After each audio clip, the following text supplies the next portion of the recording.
Hello guys, and welcome to another tutorial by Rebecca Raistrick Photography. This tutorial aims to show you how to create presets on Lightroom and also to show you the basic tools and necessities for Lightroom as well.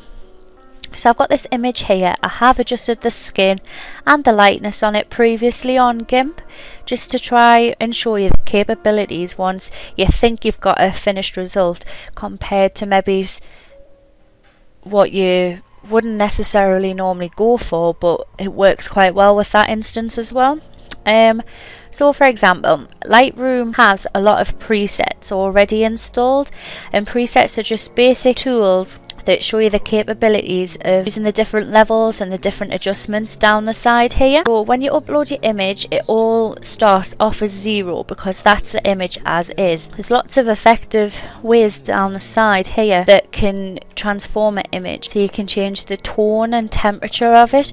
The blues tend to work for like high fashion shoots, especially in the winter, because they do tend to like to convey colder and symbolize that the weather's cold outside as well. Whereas in the summer you tend to find photos that are like pinky and orangey and very colourful. So just adjusting the temperature, you can see that there's massive differences to a photo as well. And so presets are very useful in that respect, because I've just selected a red filter one on Lightroom. I don't like that kind of shot, but if you scroll down the side you can see that what they've done to create the preset, and they've had a highlight of 50 and light of plus 40. And if you think it's too bright, which I think it is, all you do is you simply experiment and adjust the lights and adjust the highlights, and then it creates the perfect lighting conditions for your photograph. I didn't intend for this photograph to be black and white. I had it in colour originally, as you can tell from when I reset it, because it is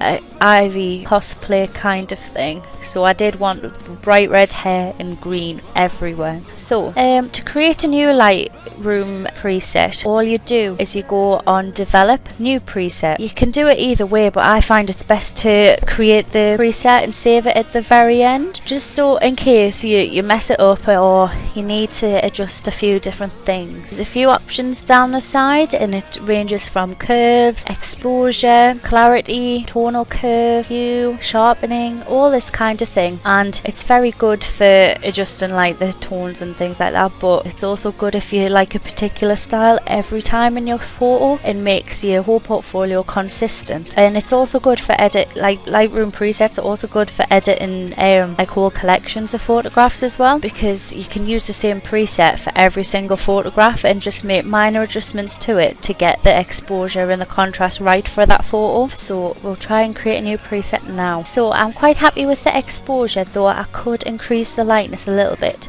just to make the red stand out more and make her skin more porcelain, because that's my kind of preference on my style. Got to be very careful with clarity, because increasing it too much, as you can see, completely ruins your photograph. It's good for HDR photography, especially if it's like buildings and streets and cobblestones and that kind of thing, because it does bring the detail out in them a lot, and it does create that kind of HDR effect straight away. But for the purpose of my photo, I don't want the clarity to be adjusted, because it actually does the opposite thing. Now, if you're a GIMP or Photoshop user, you do find that there is a tone curve on the programs, and there's nothing wrong with them ones, but for all intents and purposes, if you were just using Lightroom, you would use the tonal curve here, and it's the same principle, and it actually gives you a little indication whether you're improving the highlights, the lights, or the darks. So bringing it up changes the darkness and makes it much brighter and lighter, whereas moving it down makes the image darker. I quite like that. It's not to everyone's taste, but it's a little bit moody and I quite like it. And if you're not comfortable using curves, there's always a section underneath that it's quite useful, because it does exactly the same thing and you can adjust it pretty much the same way. Just if you use curves often and know what you're doing with them, it's best to use the curve tool. I'm going to have a pinky kind of effect on the hair, so I'm going to adjust the hue on the red to a pinky kind of colour, and I think that looks quite nice. To do that, all you do, because there's a few different options like hue, saturation, luminous, all, and there's colour, black and white and HSL settings, and all I did was clicked on HSL and adjusted the hue. like so. Under the details section, there's a little preview of your image. You can zoom in both on the photo and on the little preview, and it is quite effective, especially if your photo lacks a little bit of clarity. But you just have to be careful, because increasing it too much creates this kind of noisy effect on your photograph, and there's nothing wrong with it from a distance.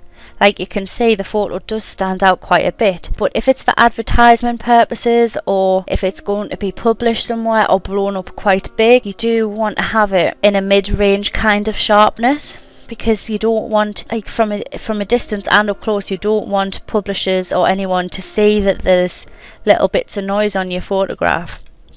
So like I say, about a mid-range is kind of good for photographs, especially portraits and landscapes, because it does bring out the pores in skin, and it does bring out all of the details on cobbles and stones and that kind of thing.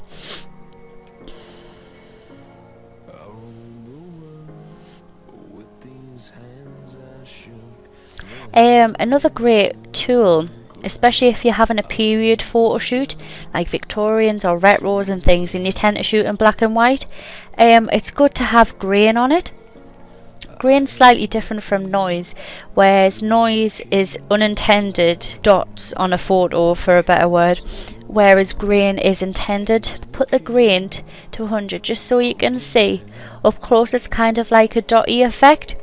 And like I say, it's great for vintage and period photographs, because it does help to create that atmosphere and set the scene a little bit more.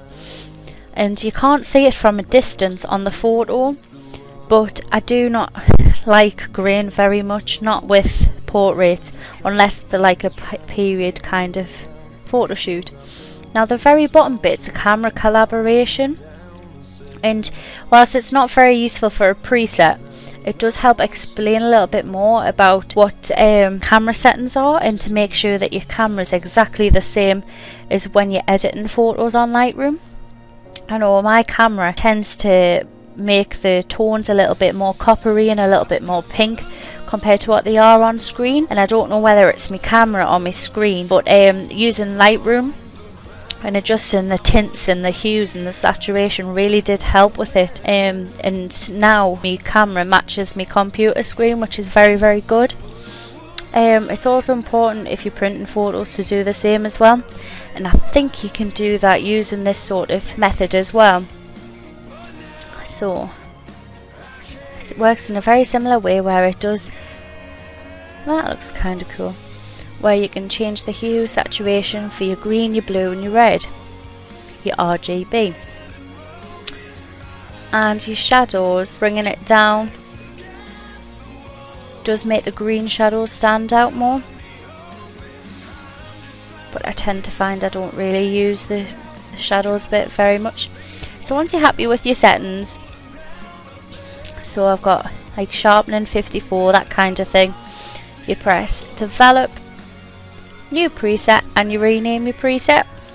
And the great thing about this is it lists all of the ones that you've used.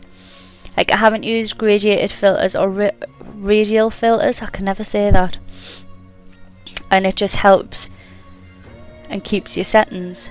So I'll click on my original preset and then my untitled one, and there you can see it saved all of the settings that I've had for that particular preset. And presets are great.